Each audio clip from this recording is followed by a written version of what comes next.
अक्सर यह सवाल रहता है कि क्या कोई किसी पुरुष की गर्लफ्रेंड या लिव इन में रहने वाली कोई महिला उस व्यक्ति के खिलाफ 498 ए अब नई धारा 85 बीएनएस के तहत मुकदमा दर्ज करवा सकती है।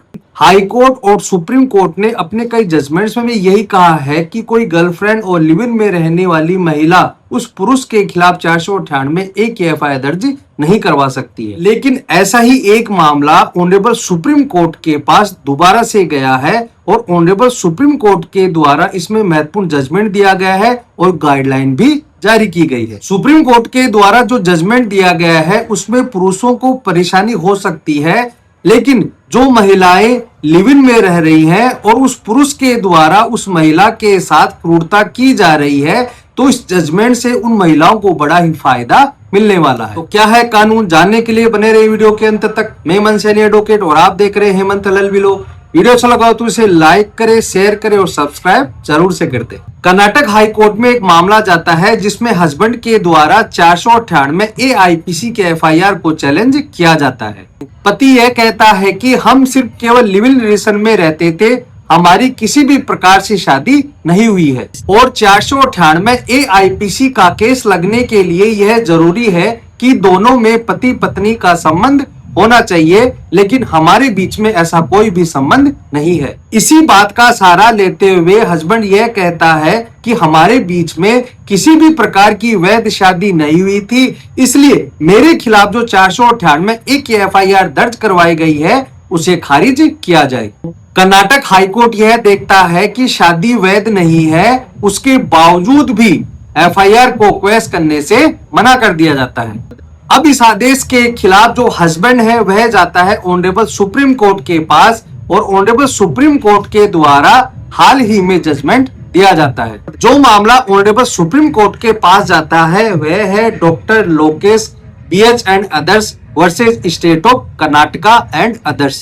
सुप्रीम कोर्ट ने यह कहा कि 498 ए आईपीसी का मकसद है जिन महिलाओं के साथ क्रूरता होती है उन्हें बचाना है, जिसमें शारीरिक व मानसिक चोट पहुंचाना या महिला को आत्महत्या करने के लिए मजबूर करना शामिल है। इसलिए क्रूरता इसलिए कम हानिकारक नहीं हो जाती कि पक्षकारों ने औपचारिक रूप से शादी नहीं की। पार्टनर चुनने के अधिकार का इस्तेमाल करने का मतलब सुरक्षा का अधिकार खोना नहीं है। सुप्रीम कोर्ट के पुराने जजमेंट्स हैं K S. Puttaswamy versus Union of India, Shafin Jahan बनाम अशोकान, के.एम. 2018 का यह मामला है। इन फैसलों का हवाला देते हुए सुप्रीम कोर्ट ने कहा कि जब कानून लोगों को अपने रिश्ते चुनने की आजादी देता है तो वह उन्हें कानूनी सुरक्षा देने से इनकार नहीं कर सकता है, चाहे उस रिश्ते का स्वरूप कुछ भी हो। सुप्रीम कोर्ट ने यह कहा कि एक महिला जो शादी करके आई है और पत्नी के रूप में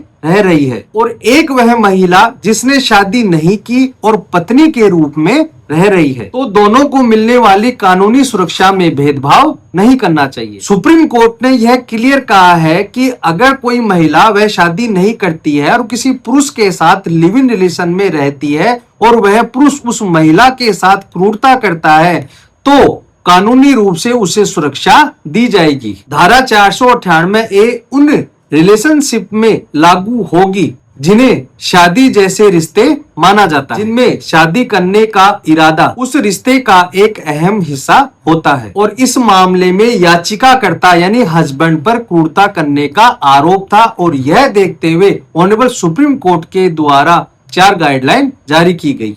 पहला, ऑनरेबल सुप्रीम कोर्ट ने यह कहा कि 498 ए आईपीसी उन लिव इन रिलेशनशिप पर लागू होती है जो शादी जैसे की श्रेणी में आते हैं और जिनमें शादी करने का इरादा उस रिश्ते का एक अहम हिस्सा होते हैं। दूसरा, धारा 498 ए के तहत सुरक्षित लिव इन रिलेशनशिप वह है जो 2 बालिग लोगों की आपसी सहमति से बने हैं। तीसरा है कानून का यह सिद्धांत आईपीसी की धारा 498 ए तक ही लागू होगा और इसकी यह विस्तृत व्याख्या अन्य प्रावधान को प्रभावित नहीं करेगी। चौथा है अर्नेश कुमार वाले मामले में गिरफ्तारी और अन्य कारकों के संबंध में तय किए गए सुरक्षा उपायों को सख्ती से लागू किया जाएगा।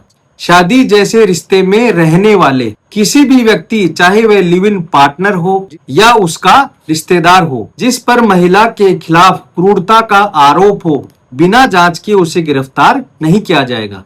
और यह सारी बातें कहते हुए ऑनरेबल सुप्रीम कोर्ट के द्वारा भी 498 AIPC की जो FIR थी उसे क्वेश्चन करने से मना कर दिया जाता है। और फाइनली एक प्रिंसिपल भी लेक डाउन कर दिया गया कि वह महिला जो लिव इन रिलेशन में रह रही है, जिसके साथ शादी करने का इरादा था, वह भी 498 की FIR दर्ज करवा सकती है। जो महिला लिव इन में रह रही है या पुरुष की कोई महिला दोस्त है और किसी पुरुष के द्वारा उसके साथ क्रूरता की जाती है, तो वह महिला उस पुरुष के खिलाफ 498 की FIR दर्ज करवा सकती है। तो आज के लिए इतना ही। वीडियो को लाइक करें, शेयर करें और सब्सक्राइब करना न भूलें, ताकि ऐसे नॉलेजेबल वीडियो मैं आपके लिए बनाता रहूं। धन्यवाद।